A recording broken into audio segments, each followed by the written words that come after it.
But I want to talk about an update about the real estate market. And the reason for this is because I've told you this months and years ago that this real estate market is really manipulative. And what we saw here is that the banks obviously bought up many of the foreclosures. They turned them into rentals. The mortgage rates went down for several years. They kept interest rates very, very low.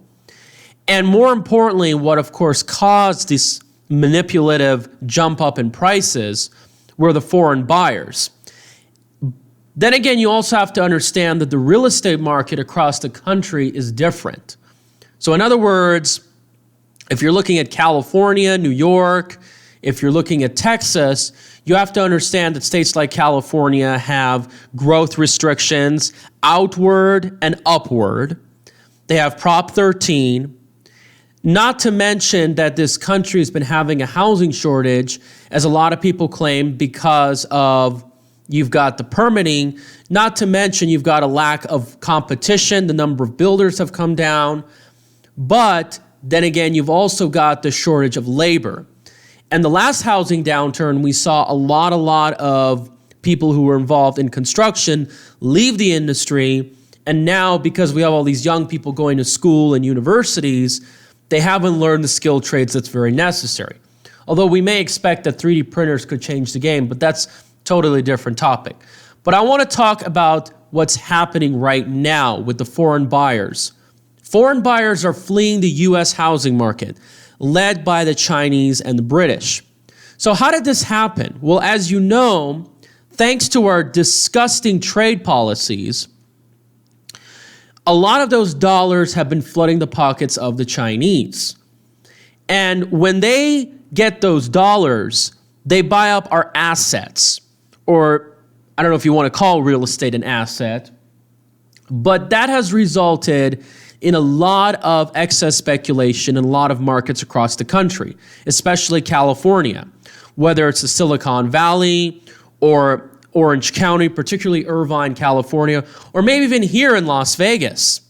And that's caused a lot of speculation in the real estate market, especially the high-end homes, which made sure that a lot of Americans cannot afford homes. This is just to show you, by the way, that these trade deals was really a ripoff, because not only we lost jobs and productivity, but it created a lot of indirect inflation. So this is why I believe that they should continue considering a foreign buyer tax or some kind of fee that they have to pay, so that we make sure that housing resources are given to American citizens. So anyway, as you can see here, China's currency controls, as well as international tensions between the U.S. and a slew of countries traditionally thought of our allies, are putting a crimp on American real estate market and thwarting demand from foreign home buyers. Okay, so you got these currency controls. This is where they keep saying, well, China devalues its currency. And then, of course, all this has encouraged immigration, chain migration as well.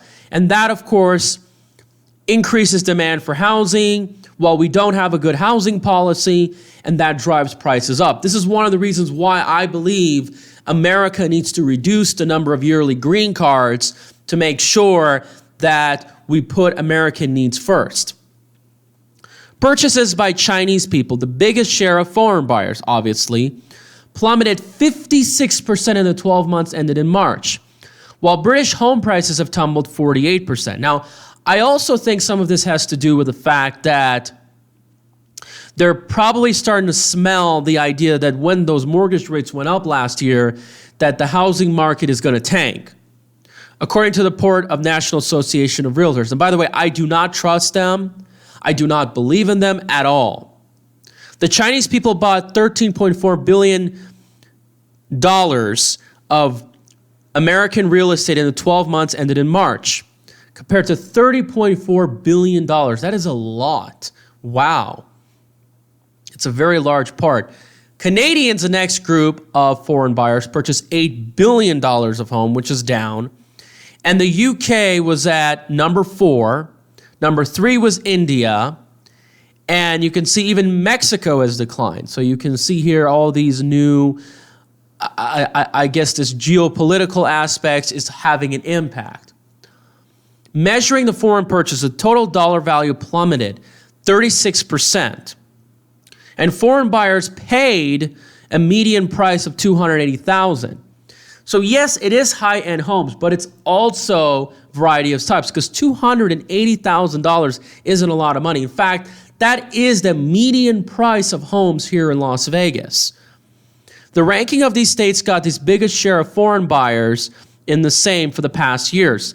Florida was first, obviously because I think they like the condos, the tropical climate. Then it was California, Texas, Arizona, and New Jersey. So at least Nevada is not in that list. Now you can see here, other interesting data is that foreign buyers paid all in cash. See, this is what's causing a lot of the speculation. And then you can see here, 76 of foreigners purchased a single-family home or townhome, and 44% purchased the property in the suburban area. And again, a lot of this I think is really has to do with cost, but I think a lot of it is because maybe they're probably looking for more space. It's a very, very interesting point of view. And then you can see right here, purchases from foreign buyers accounted for 1.4%, but it can still have a significant impact. And then you can see here down from 1.9% from the year earlier. The type of foreign buyers whose primary residence is in another country represented 40% of foreign home purchases, the report says. Now, 60% were buyers who were either recent immigrants or foreigners looking for work. See, this is why we got to change the green card system. While 25% of non-resident foreign buyers used the mortgage for purchase, and about 67% of resident foreign buyers got a mortgage, according to the report. The rest paid in cash. So what do you guys think about this? This is pretty interesting to see how this plays out. Mortgage rates are lower, but they're not helping much. What do you see this? I really do think we're going to have a lot of weaknesses in the housing market. There's no question about it, folks. And when you think about it, we really haven't had the recovery that we were supposed to have.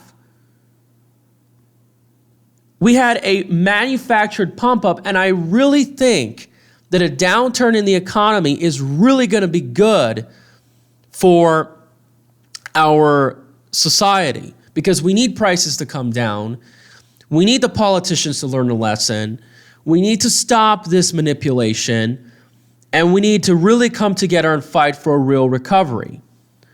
So anyway, let me know what you guys think. Please, if you can, share this video, subscribe, and the donation link is in the link below. Thank you so much.